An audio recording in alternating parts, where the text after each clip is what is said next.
O anúncio veio como um choque coletivo, daqueles que fazem o país parar por alguns segundos. No dia 27 de maio de 2025, Virgínia Fonseca e Zé Felipe confirmaram oficialmente o fim do casamento. A notícia se espalhou pelas redes como fogo em palha seca. Em poucos minutos, o casal que durante anos simbolizou o amor jovem e a vida perfeita de influenciadores via sua história ser contada em manchetes apressadas e comentários frenéticos. Seguimos em respeito e carinho, mas em caminhos diferentes, escreveu Virgínia em seu perfil. Zé Felipe, mais contido, publicou apenas uma frase curta: a vida segue, e o amor pelos nossos filhos continua igual. Atrás das telas, porém, o tom era outro. O relacionamento já vinha estremecido havia meses. Segundo pessoas próximas, as diferenças de rotina e a pressão de expor a vida em tempo integral haviam criado um abismo silencioso entre eles. Ela, cada vez mais envolvida com o trabalho em redes e projetos internacionais. Ele, mais reservado, buscando estabilidade e tempo com as crianças. O casal que um dia parecia inseparável agora mal se entendia fora das câmeras. Poucos dias após o anúncio, veio o passo seguinte. Zé Felipe protocolou oficialmente o pedido de divórcio no Tribunal de Justiça de Goiás. O documento, inicialmente sigiloso, acabou sendo confirmado por portais de notícias e tornou-se o novo combustível da curiosidade pública. A ação não representava apenas o fim de uma relação, mas o início de uma disputa silenciosa pelo que ambos mais amavam, as filhas Maria Alice e Maria Flor, e o pequeno José Leonardo. A equipe do cantor foi rápida em se pronunciar. Não havia pedido de guarda exclusiva, apenas a definição da guarda compartilhada, com residência referencial na casa da mãe. Era uma tentativa de acalmar os rumores que cresciam nas redes, onde fãs divididos criavam teorias, culpas e versões alternativas da história. Mesmo assim, o clima ficou tenso. Para muitos, aquele era apenas o começo de algo maior. Virgínia, acostumada a controlar a narrativa de sua própria vida, manteve-se em silêncio por alguns dias. Nenhum vídeo, nenhuma dancinha, nenhum sotori sorridente. Apenas o silêncio. Depois, uma sequência de frases enigmáticas começou a aparecer em suas postagens. Nem tudo que parece é. Às vezes o amor exige distância. Estou tentando proteger o que mais importa. As mensagens, vagas e emocionais, acenderam os alarmes de quem acompanhava o caso. Enquanto isso, Zé Felipe se recolhia com a família em Goiânia.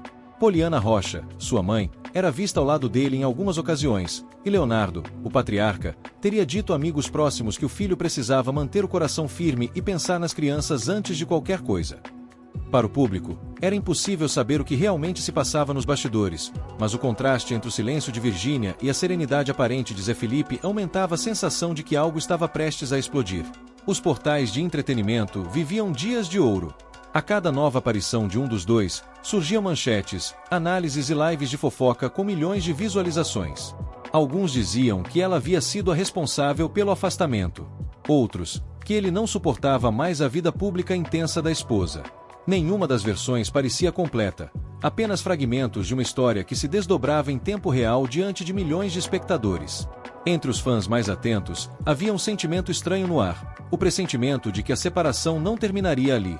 Havia documentos a serem assinados, acordos de convivência, decisões judiciais e, acima de tudo, duas crianças pequenas no centro de tudo. Numa noite de junho, uma postagem em tom melancólico da influenciadora aumentou as especulações. Tudo que eu faço é por amor, e às vezes o amor exige sacrifícios. Minutos depois, a publicação foi apagada, mas os prints já circulavam em grupos e perfis de fofoca. O público interpretou de várias formas. Alguns viram arrependimento, outros, provocação. Nos bastidores, fontes ligadas ao casal afirmavam que a tensão vinha crescendo. Virgínia estaria planejando uma mudança temporária para a Europa, acompanhando compromissos profissionais e buscando, segundo ela, um ambiente mais tranquilo para as filhas. Zé Felipe, por outro lado, teria se mostrado resistente à ideia. As meninas precisam de rotina, de estabilidade, teria dito a um amigo próximo. Era o início de uma divergência que, em breve, deixaria o campo emocional e entraria na esfera judicial. O amor, antes público e celebrado, agora passaria a ser medido por cláusulas, horários de visita e termos legais. E assim termina esta primeira página, no silêncio tenso que antecede a tormenta. Enquanto o mundo seguia comentando curtidas e boatos, uma decisão estava prestes a mudar tudo. Uma decisão que, em questão de dias, transformaria o drama íntimo de um casal em manchete internacional. Os dias seguintes ao divórcio foram marcados por um silêncio incômodo. Enquanto os seguidores esperavam o retorno das postagens ensolaradas, Virgínia parecia ter desaparecido. Nenhum conteúdo novo, nenhuma parceria ativa, apenas a ausência, o que, para alguém acostumado a viver sob os holofotes, era um sinal claro de que algo não ia bem. Foi em uma manhã de segunda-feira, ainda em Madrid, que tudo mudou. O telefone tocou e, do outro lado da linha, a voz do advogado soou séria, sem rodeios. Virgínia, a juíza deferiu a liminar. As meninas devem retornar ao Brasil imediatamente. Por alguns segundos, o tempo parou. Ela pensou ter entendido errado. Como assim devem retornar? Elas estavam com ela, matriculadas em escola internacional, adaptadas à nova rotina. O advogado, paciente, explicou que a decisão se baseava no pedido de Zé Felipe, que alegava quebra de acordo de guarda compartilhada. Segundo o documento, Virgínia havia levado as filhas à Europa sem consentimento formal do pai, o que configurava descumprimento do termo judicial firmado durante o processo de separação. A juíza foi direta no despacho. A convivência paterna deve ser garantida de forma plena. Determina-se o retorno imediato das menores ao território brasileiro. O prazo para cumprimento era de 5 dias úteis. Caso contrário, a influenciadora poderia sofrer multa e até sanções legais. A notícia caiu como uma bomba. Fontes próximas contaram que Virgínia ficou em estado de choque. Tremia, chorava, perguntava se havia como recorrer. Eu não posso ficar longe das minhas filhas, repetia sem parar. Do outro lado do oceano, Zé Felipe recebia a notícia em silêncio. Não comemorou, não se pronunciou. Apenas respirou fundo e abraçou a mãe, Poliana Rocha, que chorou junto. A imprensa não demorou a descobrir o ocorrido. Em questão de horas, a decisão judicial estava em todos os portais. Manchetes dramáticas tomaram conta das redes. Justiça determina retorno das filhas de Virgínia Fonseca ao Brasil. O público se dividiu. Metade via justiça e direito paterno. A outra metade enxergava perseguição contra uma mãe. As hashtags #ForçaVirgínia e #Justiça por Zé Felipe se alternavam no topo do Twitter, transformando uma questão de família em espetáculo nacional. Enquanto isso, em Madrid, o clima na casa da influenciadora era de desespero. Vinícius Júnior, o jogador com quem ela mantinha um relacionamento discreto, tentava acalmá-la, mas ela mal ouvia. Chorava, gritava, perguntava o que faria sem as meninas. A equipe jurídica correu para entrar com recurso, argumentando que a transferência imediata prejudicaria as crianças, que já estavam adaptadas à escola e à nova rotina. Mas a juíza brasileira foi categórica: o direito à convivência paterna é inegociável. A partir daí, a história tomou contornos de filme. Reportagens afirmavam que a justiça brasileira havia acionado o tribunal espanhol por meio de cooperação internacional. 2 oficiais foram designados para cumprir a determinação, caso raro, mas possível quando litígio de guarda entre países. Na manhã seguinte, câmeras de televisão já se aglomeravam em frente ao prédio de luxo onde Virgínia morava. Jornalistas gritavam perguntas, vizinhos filmavam de longe, e as imagens dela chorando na varanda correram o mundo. "Não vão tirar minhas filhas de mim", dizia, entre soluços. Do outro lado, em Goiânia, Zé Felipe se mantinha em silêncio público, mas quem o conhecia sabia, ele também estava despedaçado. "Ele só quer as filhas por perto, nada mais", confidenciou um amigo. Poliana, sua mãe, escreveu nas redes: "Quem ama respeita. Quem respeita, espera." A frase, ambígua, inflamou ainda mais o debate. Os 5 dias correram depressa. Cada minuto parecia uma contagem regressiva. Virgínia tentava negociar, implorava por mais tempo, mas o tribunal espanhol recebeu a comunicação oficial da decisão brasileira. O prazo era inadiável. Em caso de descumprimento, ela poderia ser enquadrada em desobediência judicial. Na véspera do prazo final, uma cena marcou a virada. 2 homens de terno e uma mulher com pasta subiram até o apartamento em Madrid. Eram os oficiais de justiça internacional. Testemunhas relataram que, ao abrir a porta, Virgínia empalideceu. Tentou argumentar, alegando que as meninas estavam doentes, que não podiam viajar. Em vão. A ordem era clara: as crianças deveriam embarcar para o Brasil em até 48 horas. Do lado de fora, a multidão se acumulava. Câmeras, flashes, gritos. Vinícius Júnior tentava proteger a companheira, mas ela o afastou num rompante de desespero. "Você não entende. Eles querem levar minhas filhas", gritou, chorando. A cena foi filmada por vizinhos e, minutos depois, estava em todos os portais do país. Em questão de horas, a história havia se tornado um fenômeno mundial. O drama pessoal de uma mãe se transformava em espetáculo. E, naquele ponto, já não havia retorno. Quando os oficiais saíram do prédio, levando os documentos e definindo o horário do voo para Goiânia, o relógio marcava o início do que seria o capítulo mais doloroso da vida de Virgínia Fonseca. E enquanto a noite caía sobre Madrid, ela, exausta, segurava as mãos das filhas, prometendo em sussurros o que sabia que talvez não pudesse cumprir. A mamãe vai dar um jeito. Eu juro. Mas a lei já havia falado. E o tempo estava se esgotando. A madrugada em Madrid nasceu pesada. Um silêncio frio pairava sobre o apartamento de Virgínia Fonseca, quebrado apenas pelo som abafado das malas sendo arrastadas no corredor. No canto da sala, duas pequenas mochilas cor-de-rosa esperavam, com desenhos das princesas favoritas de Maria Alice e Maria Flor. Cada detalhe parecia gritar a palavra que Virgínia mais temia: partida. O relógio marcava 6 da manhã, quando o carro preto parou diante do prédio. De dentro, desceram 2 homens de terno e uma mulher com um crachá oficial, os representantes do tribunal espanhol designados para garantir o cumprimento da ordem internacional. A campainha soou uma vez. E bastou. Virgínia congelou. O tempo, mais uma vez, parou diante dela. Senhora Fonseca, viemos cumprir a determinação judicial brasileira, anunciou a oficial, com voz firme, porém contida. Virgínia, de pijama e olhos inchados, segurava as mãos das filhas. As meninas, confusas, perguntavam se iam passear. Ela não conseguia responder. Apenas chorava. Tentou argumentar, implorar, negociar alguns dias a mais. Queria ao menos tempo para explicar às filhas o que estava acontecendo. Mas a resposta foi seca. O voo já estava marcado para dali a poucas horas. Enquanto os oficiais conferiam documentos, do lado de fora, uma multidão se formava. Câmeras, curiosos, repórteres, drones. A rua, antes silenciosa, transformou-se num corredor de flashes. A influenciadora, acostumada à luz das câmeras, agora fugia dela. Tentou esconder o rosto, mas os olhos vermelhos diziam tudo. Por favor, me deixem ir com elas, suplicou, a voz trêmula. Os agentes trocaram olhares e, após alguns minutos de conversa, autorizaram-na a acompanhar as filhas até o aeroporto. Porém, com a ressalva de que a guarda provisória seria entregue ao pai no momento do pouso em Goiânia. A viagem até o aeroporto foi uma travessia silenciosa. No banco de trás, Virgínia abraçava as filhas como se o gesto pudesse deter o destino. Sussurrava promessas quebradas entre soluços. Vai dar tudo certo, meu amor. Mamãe te ama.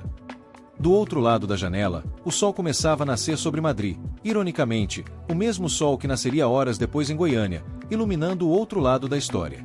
No terminal, a cena foi devastadora. Testemunhas relataram que Virgínia caiu de joelhos, agarrada às filhas, chorando incontrolavelmente. Maria Flor tentava enxugar o rosto da mãe com as mãozinhas pequenas. Não chora, mamãe. Foi um momento que ninguém ali conseguiu esquecer. Quando finalmente as meninas foram conduzidas pelos agentes para o embarque, Virgínia desabou. Precisou ser amparada por funcionários, e pouco depois, perdeu os sentidos. Minutos depois, uma ambulância foi chamada. A imagem de Virgínia sendo levada em uma maca, coberta por uma manta branca, percorreu o mundo em questão de minutos. Sites, programas de TV, perfis de fofoca, todos queriam mostrar o mesmo quadro. A mulher que um dia representou sucesso absoluto agora derrotada pelo peso da própria história. O diagnóstico foi breve e cruel: colapso nervoso e exaustão emocional. Internada em uma clínica privada na capital espanhola, ela permaneceu em observação por quase 2 dias. Médicos disseram que chegou em estado de choque, chorando e repetindo frases desconexas. Elas não podem ir embora. Eu não consigo sem elas. Enquanto isso, do outro lado do oceano, o avião pousava em Goiânia sob intensa cobertura da imprensa. Zé Felipe esperava na pista, cercado por seguranças e familiares. Quando as portas se abriram e as filhas apareceram, o cantor se ajoelhou no chão, chorando. Abraçou as meninas e disse apenas: "Agora vocês estão em casa." A cena foi transmitida em tempo real, e o país inteiro assistiu ao reencontro. Nas redes sociais, a comoção era geral. "Isso é amor de pai", escreveram uns. "Nenhuma mãe merece passar por isso", reagiam outros. O público se dividia, o caso dominava o noticiário, e cada gesto do ex-casal era analisado como se fosse um novo capítulo de uma novela nacional. De seu quarto na clínica, Virgínia viu as imagens pela televisão. Quando reconheceu as filhas no colo de Zé, rindo, algo dentro dela se partiu. Não chorou de imediato, Ficou apenas imóvel, olhando. Depois, lentamente, as lágrimas vieram. Elas estão bem. E é isso que me destrói e me acalma ao mesmo tempo, murmurou a uma enfermeira. Os dias seguintes foram um misto de comoção e julgamento público. Parte da imprensa tratava o episódio como retrato da justiça feita ao pai. Outra parte via ali o colapso de uma mulher sufocada pela própria exposição. Marcas começaram a se afastar, seguidores se dividiam, e o império digital de Virgínia tremia. No entanto, longe dos holofotes, o drama real era outro. Uma mãe que acordava em um quarto branco, em outro continente, ouvindo apenas o eco das vozes das filhas em sua mente. E foi ali, no silêncio frio daquela clínica em Madrid, que Virgínia Fonseca percebeu, talvez pela primeira vez, que havia perdido tudo: o casamento, a imagem e, temporariamente, as crianças que eram o centro da sua vida. Mas ela ainda respirava. E enquanto respirasse, jurava a si mesma, iria lutar até o fim. Os dias que se seguiram à internação foram longos, arrastados, cheios de um silêncio que parecia não terminar. Virgínia Fonseca acordava em um quarto branco, de janelas grandes e cortinas translúcidas. A claridade entrava devagar, mas ela não via beleza nenhuma naquilo. O relógio marcava as horas, o corpo respirava, e era só. Durante as primeiras manhãs, recusava comida, remédios, visitas. Dormia pouco, sonhava muito. Às vezes, acordava chamando pelas filhas, outras vezes, imaginava ouvir o riso delas ecoando no corredor. A equipe médica dizia que o quadro era de exaustão e trauma agudo, mas ela sabia, era saudade. Uma saudade física, dolorosa, que não cabia em diagnóstico. A notícia de sua internação se espalhou como um rastilho de pólvora. Portais noticiavam colapso nervoso e crise emocional grave. Perfis de fofoca publicavam fotos antigas do casal e faziam enquetes. Você acha que Zé Felipe deveria ajudar Virgínia? A cada manchete, ela se retraía mais. Eles falam como se eu fosse um personagem, dizia a enfermeira. Mas eu só sou uma mãe tentando não enlouquecer. Enquanto isso, no Brasil, Zé Felipe enfrentava outro tipo de tormenta. Embora tentasse manter a rotina das filhas, os olhos denunciavam o cansaço. As meninas perguntavam da mãe o tempo todo. Maria Alice, a mais velha, insistia: papai, quando a mamãe vem? Ele hesitava antes de responder. Logo, meu amor, logo ela vem. O cantor se calava nas redes, evitava entrevistas. Mas dentro de casa, confidenciava a mãe: eu não queria que fosse assim. Não desse jeito. Poliana, com a voz serena, respondia: às vezes, a justiça faz o certo do jeito errado, meu filho. Mas ainda dá tempo de reparar o coração. E foi essa frase que começou a mudar tudo. Dias depois, uma ligação atravessou o Atlântico. Do outro lado da linha, a voz era hesitante, mas carregava algo que Virgínia não ouvia havia meses: um tom de humanidade. Oi, Vi, é o Zé. Ela demorou alguns segundos para responder. O silêncio entre os dois era espesso. Por que está ligando? Porque eu vi você na TV. E não consegui ficar em paz. A conversa durou pouco mais de 5 minutos. Não houve briga, nem acusações. Apenas duas pessoas cansadas tentando se reconhecer em meio ao caos. No fim, ele disse baixinho: elas estão bem, Vi. Dormem com o travesseiro que tem seu cheiro. Foi o suficiente para quebrar o escudo que ela vinha tentando manter. As lágrimas vieram silenciosas, e pela primeira vez desde o colapso, ela conseguiu respirar fundo sem doer tanto. A partir daquele dia, algo mudou. Virgínia começou a reagir. Aceitou as visitas, retomou a alimentação, pediu seu celular. Aos poucos, voltou a aparecer nas redes, sem filtros, sem maquiagens, sem roteiros. Em um vídeo simples, gravado do leito da clínica, disse apenas: eu errei. Eu fugi. Achei que estava protegendo minhas filhas, mas acabei perdendo a mim mesma. Agora só quero paz e o direito de vê-las crescer.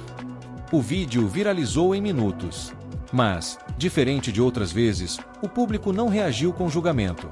A internet se calou. Milhares de comentários traziam palavras de apoio, empatia, solidariedade. Era como se o país inteiro, pela primeira vez, enxergasse a mulher por trás da influenciadora. Do outro lado do oceano, Zé Felipe assistia ao vídeo com as filhas no colo. Olha a mamãe, disse, mostrando o celular. Maria Flor acenou para a tela, sorrindo. Mamãe tá dodói? Perguntou. Ele respondeu com um meio sorriso. Tá se curando, meu amor. Igual quando a gente cai e o machucado precisa de tempo para fechar. Naquela noite, sem avisar ninguém, o cantor escreveu uma carta. Curta, mas sincera. Dizia que nunca quis afastar as filhas da mãe, apenas garantir que tivessem os dois por perto. Que a distância não era punição, e sim medo, medo de perder a família, o amor, o equilíbrio. A carta foi entregue ao advogado, que entrou com uma petição no Tribunal de Goiás pedindo a revisão do regime de convivência. Pela primeira vez desde a separação, os dois estavam do mesmo lado do processo. A imprensa noticiou a mudança como o gesto mais inesperado do caso. Mas, para eles, não era manchete, era redenção. Semanas depois, com o apoio do tribunal, uma videoconferência foi organizada. Virgínia, ainda em recuperação, viu as filhas pela tela. As meninas falavam sem parar, mostrando desenhos e brinquedos. Ela sorria, chorava, respondia tudo de uma vez. No fim, Maria Alice disse: "Mamãe, quando você volta para casa?" Virgínia respirou fundo. Assim que o coração deixar. O silêncio que se seguiu foi bonito, quase sereno. Pela primeira vez em meses, não havia raiva, nem medo, só o vazio deixado por uma história que começava a se reconstruir. E foi nesse instante, olhando o rosto das filhas iluminado pela tela, que Virgínia entendeu. Talvez nunca mais fosse a mesma, mas ainda podia ser inteira. No dia seguinte, anunciou que retornaria ao Brasil, não como a influenciadora milionária, mas como a mulher que precisava recomeçar. E, enquanto arrumava as malas, um pressentimento sutil atravessou o ar, o reencontro estava próximo. Mas o que aconteceria quando finalmente se olhassem nos olhos? Era uma manhã de domingo em Goiânia, o céu ainda meio rosado, quando o impossível aconteceu. Depois de meses de dor, distância e tribunais, Virgínia Fonseca desembarcou em solo brasileiro. Não havia flashes, nem repórteres, nem assessores. Apenas o som dos passos dela no piso frio do aeroporto e o coração batendo acelerado, como se cada batida fosse um pedido de perdão. Vestia-se simples, calça jeans, blusa branca, os cabelos presos em um coque apressado. Não parecia a influenciadora milionária que o país conhecia, mas uma mulher que atravessou o deserto e voltou para casa. Do lado de fora, um carro discreto a esperava. Nenhum segurança, apenas o motorista e o silêncio. No banco do passageiro, um envelope com selo do tribunal, autorização para contato supervisionado com as menores Maria Alice e Maria Flor. Ela o segurou com as mãos trêmulas e sussurrou: "Obrigada, meu Deus. É hoje." O reencontro aconteceria em uma casa da família, nos arredores de Goiânia. Zé Felipe havia concordado em manter tudo reservado, sem câmeras, sem imprensa, sem rede social. Apenas um espaço neutro, para que as filhas pudessem sentir o que realmente importava: amor e não disputa. Quando o portão se abriu, o coração dela quase parou. As meninas estavam no jardim, brincando com uma bola cor-de-rosa. Maria Alice foi a primeira a perceber a presença da mãe. Parou, olhou e, num impulso, correu. "Mamãe!" O grito ecoou como um trovão suave, o tipo de som que arranca lágrimas antes mesmo que o cérebro entenda o que está acontecendo. Virgínia se ajoelhou, os braços abertos, o rosto desfeito em choro. Maria Flor veio logo atrás, tropeçando na grama. As duas se jogaram no colo dela, num abraço tão apertado que parecia querer costurar o tempo perdido. "Minhas princesas, mamãe tá aqui. Mamãe nunca deixou de amar vocês, nem por um segundo." Foram minutos sem fala, apenas soluços, respirações e risos entrecortados. As crianças acariciavam o rosto da mãe como se quisessem se certificar de que era real. A dor do passado começava a dissolver-se ali, na simplicidade de um toque. Zé Felipe observava de longe, encostado no batente da varanda. Havia emoção em seus olhos, mas também paz. Poliana Rocha, ao lado dele, sussurrou: "Eles precisavam disso. Todos vocês precisavam." Depois de um tempo, ele se aproximou devagar. As meninas, ainda abraçadas à mãe, olharam para o pai e sorriram. O silêncio foi interrompido por uma frase simples, mas cheia de verdade. "A gente errou muito, né, Zé?" "Errou", ele respondeu. "Mas o que importa tá aqui, rindo da gente." Eles se olharam, não como casal, mas como dois seres humanos que sobreviveram à guerra e decidiram não lutar mais. O perdão não foi dito, mas estava ali, no ar, nos olhos, no gesto de um toque rápido nas mãos. Nos dias que se seguiram, o contato entre mãe e filhas foi sendo ampliado. O tribunal entendeu que o reencontro havia sido benéfico e autorizou uma convivência alternada. Zé Felipe, em um gesto de maturidade que surpreendeu até os mais céticos, declarou publicamente: "A justiça fez o que precisava. Agora é com a gente, ser pai e mãe, sem palco, sem plateia." O vídeo dessa fala viralizou, mas pela primeira vez, a internet não tomou partido. Comentários como "o amor venceu" e "isso é família de verdade" dominavam as redes. O país inteiro parecia respirar aliviado. Enquanto isso, Virgínia se manteve longe dos holofotes. Passava os dias em silêncio, redescobrindo a rotina com as filhas, aprendendo de novo o som do riso delas, o cheiro do cabelo molhado depois do banho. Gravava pequenos vídeos, mas não publicava. Queria guardar para si o que o mundo tinha transformado em espetáculo. Em uma noite calma, já de volta à sua nova casa em Goiânia, sentou-se na varanda, olhando o céu estrelado. As meninas dormiam. O celular vibrou. Uma mensagem de Zé: "Obrigado por não desistir delas. Nem de você." Ela respondeu apenas: "A gente só aprende quando a dor ensina o amor a falar mais alto." E pela primeira vez em muito tempo, sorriu sem culpa. Dias depois, uma fotografia começou a circular nas redes, não oficial, nem posada. Era uma imagem simples, feita por um vizinho, Virgínia e Zé Felipe caminhando lado a lado, com Maria Alice e Maria Flor entre eles, de mãos dadas. Nenhum dos dois olhava para a câmera. Estavam distraídos, rindo de alguma coisa que só as meninas entenderam. A legenda que acompanhava a foto dizia: "Eles entenderam que o amor não precisa vencer, ele só precisa existir." A publicação tomou conta da internet, não como fofoca, mas como um respiro de esperança em meio a tanto ruído. E, no fim, o que restou daquela história não foi escândalo, nem drama, nem dor, foi apenas o eco de um abraço que atravessou fronteiras e curou feridas. Naquele instante, o mundo parecia finalmente em silêncio. E no meio desse silêncio, o amor encontrou o caminho de volta para casa.